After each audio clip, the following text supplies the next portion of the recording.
I believe this is our 6th or 7th year running with the International Week. What started off as, I think, International Day, ended up turning to be a week-long celebration.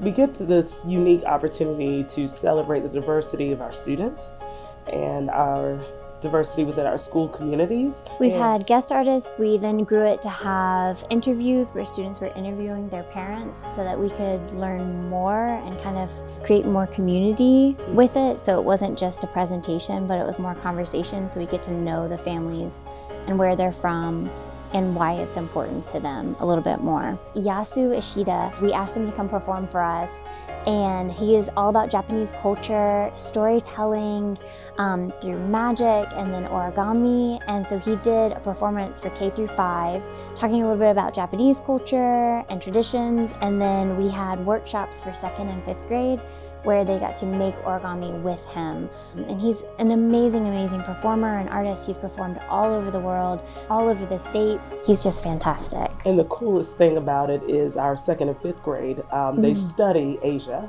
and they study Japanese culture as part of our core knowledge curriculum. We are core knowledge magnets, so a lot of the connections they're making to what they're learning in social studies and even ELA, they are making these connections with Yasu. We wanted to showcase families' culture, their country that they could represent in a parade, and kind of an informal way for everybody to see their different fashions and their culture.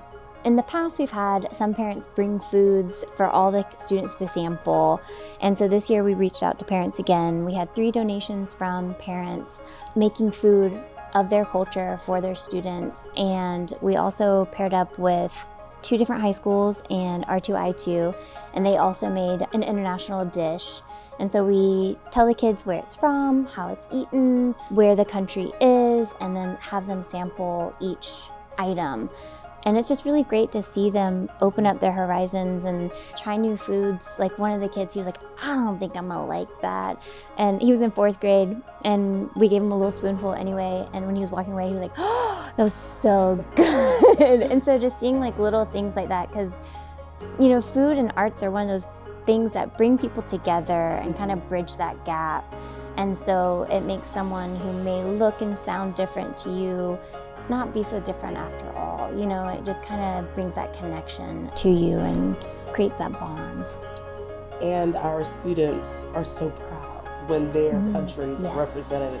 So you can see the smiles on their faces and their chests stick out a little bit. Oh, and they make the connections. Oh, we know that. We eat that for dinner. You know? Yes. So we've been seeing these reactions all morning long.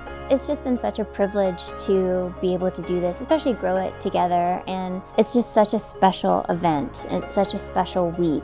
And to hear from families, to hear from students, and giving them that voice that they may not have otherwise, is just one of our favorite events.